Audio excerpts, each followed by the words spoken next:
Madam आपने बोला था कि मीटिंग में आना ही पड़ेगा। हाँ बिल्कुल सही सुना आपने, आपको पेरेंट्स टीचर मीटिंग में आना ही पड़ेगा। ठीक है मैडम, तो आ गया मैं। अब बताइए इसकी क्या रिपोर्ट है। आप ही देख लीजिए, रिपोर्ट्स बिल्कुल भी अच्छी नहीं है इसकी, सिर्फ पासिंग मार्क्स ही आए हैं।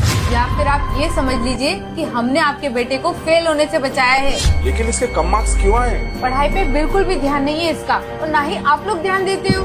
आपको पता है ना, हमारे स्कूल का स्टैंडर्ड पूरी सिटी में सबसे बेस्ट है और इसकी फीस भी ज्यादा है। तो आप पैसा वेस्ट क्यों कर रहे हो, ध्यान क्यों नहीं देते हो इस पे? और अगर आप लोग ध्यान नहीं दे सकते तो इसकी ट्यूशन लगवा दो। देखो मैडम, मैं और मेरी वाइफ हम दोनों वर्किंग हैं। एक्चुअली हमारे पास टाइम ही नहीं है। हम लोग ऑफिस जाते हैं, फिर घर के काम और फिर इसकी स्टडी भी। और आप अभी देख लीजिए, मेरी वाइफ ऑफिस में इतना बिजी है कि वो आ भी नहीं पाई, और मैं खुद अभी हाफ डे लेकर आया हूँ। अगर आप वर्किंग है तो उसकी ट्यूशन लगवा दो ना, कम से कम ट्यूशन में पढ़ेगा तो उसका फ्यूचर तो सिक्योर होगा। अच्छा, तो ट्यूशन क्यों लगवाया? क्योंकि आपकी और आपकी वाइफ के पास तो टाइम ही नहीं है ना, आप लोग इसे पढ़ा ही नहीं सकते। बेटा आप बाहर जाकर बैठो, मैं आता हूँ।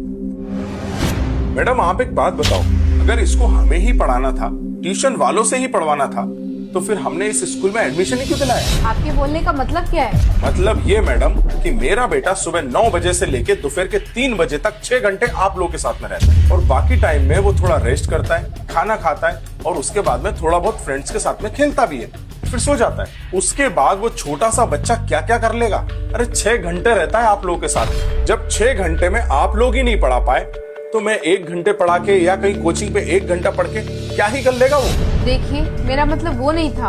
आपका क्या मतलब है हमें सब समझ में आता है। और क्या बोला था आपने कि जॉब के चक्कर में बच्चों को मत भूल जाना। अरे अगर हम जॉब नहीं करेंगे तो बच्चे की फीस कहाँ से भरेंगे? अरे आप लोगों की फीस ही इतनी ज्यादा है, लाखों रुपए हमको स्कूल में भरना पड़ते हैं। मुझे और मेरी वाइफ को इसीलिए जॉब करना पड़ता है ताकि हम फीस भर सकें। जब मैडम ड्रेस यहाँ से लेना है, फूड यहाँ से लेना है, बुक्स यहाँ से लेना है, पूरी स्टेशनरी यहाँ से लेना है, तो फिर मैडम एक बात बताओ, कोचिंग बाहर से क्यों? तो फिर पढ़ाई भी तो इसी स्कूल में होनी चाहिए ना। अरे मैडम पूरी जिंदगी की कमाई हम बच्चे को पढ़ाने में भर देते हैं, और ऊपर से ये सोसाइटी वाले पता नहीं अभी क्या स्टेटस बना के रखा है। सोसाइटी वाले इतना तक बोलते हैं कि तुम्हारा बेटा उस स्कूल में नहीं पढ़ता।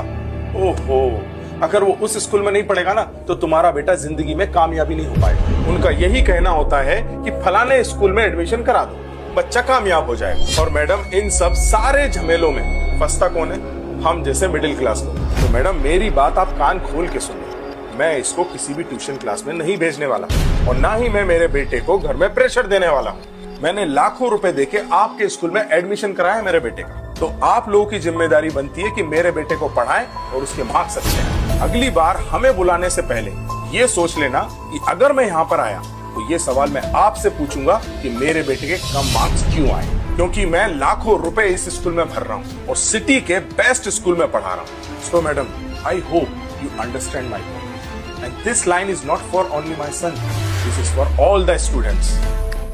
Thank you.